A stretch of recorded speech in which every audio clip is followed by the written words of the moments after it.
It all started on this lazy Sunday afternoon in Oak Ridge, Texas. Me, Alex Thompson, just trying to snag my work laptop from my old Ford pickup parked on the street, figuring I'd head inside for some quiet time with a cold beer and the game.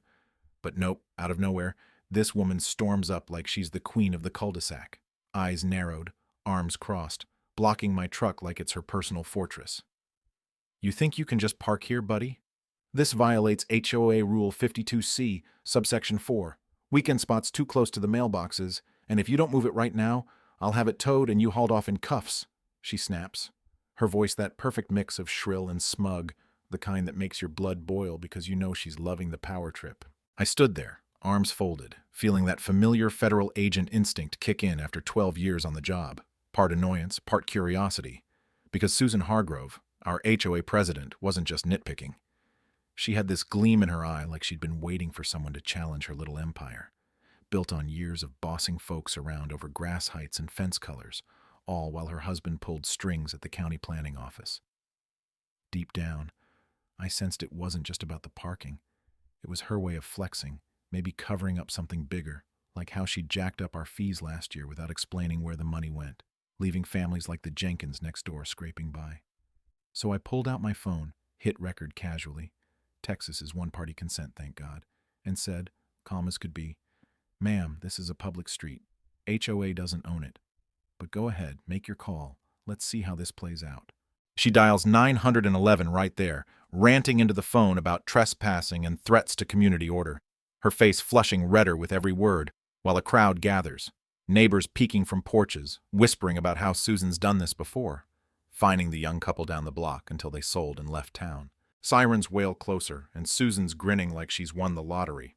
But when Officer Ramirez pulls up, sharp, no-nonsense, mid-30s with that seen-it-all vibe, she listens to Susan's tirade about private property rights and fabricated rules, then turns to me.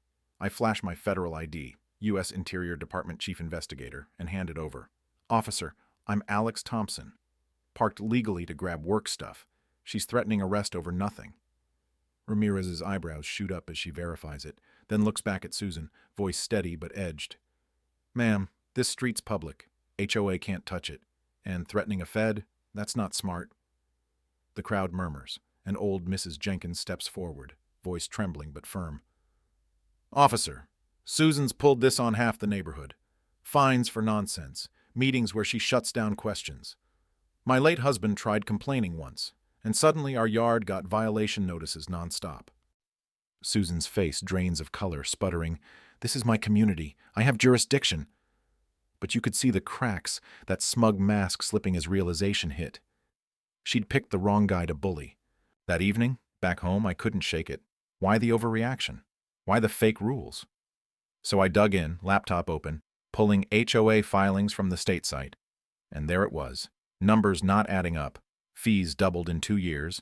Payments to Hargrove Management Services, her own ghost company, totaling $45,000 with no receipts, no services listed. It felt personal now, like Susan wasn't just power-hungry. She was embezzling, using her husband's county gig to block complaints, turning our quiet suburb into her cash cow while folks like Mrs. Jenkins worried about bills. My phone buzzes, a text from unknown. "Back off, or things get messy." I screenshot it, heart pounding a bit. Not fear, exactly, but that thrill of uncovering rot. And when Mrs. Jenkins knocks later, whispering, "Alex, I've got a recording from the last meeting. She rigged the vote, threatened audits on anyone asking about the budget," playing it back. Susan's voice barking, "Question the fees again and your property gets flagged. End of discussion." It hit me then. This wasn't random. It was a system. Her ego and greed twisting community trust into control, and I'd stumbled right into it. Next morning, irony strikes. Susan files a complaint with the state AG's office, claiming I abused federal power to intimidate her over parking. Assistant AG Elena Vasquez calls, "Mr. Thompson, got a wild story here. Care to explain?" I lay it out, sending files, recordings, the works, and she pauses then, "This looks bigger. Bring everything to my office tomorrow." Walking into that stark Austin building, Vasquez, sharp, 40-ish corruption hunter, spreads docs. Your dispute cracked open a web. Susan's company took $150,000 from 4 HOAs, zoning favors tied to her husband. Conflicts everywhere. We map it. Her motive clear. Hubby's job gave leverage, turning HOA dues into personal slush funds for vacations, while intimidating residents hid the theft. But as threats ramp up, another text. Last chance, Fed boy. We escalate. Me consulting officially, building evidence patiently, her panic feeding our case. Then the FBI loops in. Agent Carla Ruiz calls early Tuesday. Alex, your local mess ties into our 8-month probe. Multi-state fraud, $10 million siphoned across Texas, Oklahoma, New Mexico. In their Dallas office, walls plastered with charts, Susan's photo central in a network of shell firms, corrupt officials. Her role, regional boss, coordinating kickbacks, using HOA consulting as cover. Motive? Power from her husband's connections, but deeper. Resentment from a failed business years back, turning to theft as revenge on entitled homeowners. Surveillance shows her scrambling post my confrontation, meeting shady suits, shredding files. Ruiz smirks. She panicked, activated the whole crew, gave us interstate proof. Threats turn pro. Drop it, or your career ends ugly. But we flip it, me playing scared, drawing them out, while media leaks the story, painting me as the whistleblower hero, forcing their hand. Chaos hits. Susan vanishes briefly, her lawyers filing motions claiming harassment, spinning her as victim. Federal bully ruins mom's life over parking. Neighbors pressured, recanting under veiled threats.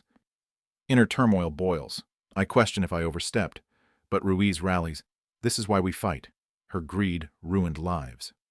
We counter with Operation Floodlight, full transparency, dumping evidence online, charts showing stolen millions, emails plotting witness scares. Arrests roll Saturday, agents storming homes, cameras rolling as Susan's hauled in, yelling, "This is tyranny. You'll regret crossing real Americans." Handcuffed on courthouse steps, her empire crumbles, facing 15 years for racketeering, embezzlement, intimidation, restitution hitting $18 million, her husband getting 10, network dismantled. 6 months on, Oak Ridge blooms. Transparency Fest at the community center, Mrs. Jenkins presiding. Alex showed us sunlight kills shadows. New laws pass, my Fed role expands to nationwide HOA probes. But lingering doubts. Were we too aggressive? Did media hype let some slip away? 2 associates fled abroad. Justice complete or just surface? It makes you wonder about power's gray areas. Hey, if you've dealt with HOA tyrants or authority abusers, spill in comments. What would you do? Like, subscribe. Share your take on justice versus overreach. Let's chat.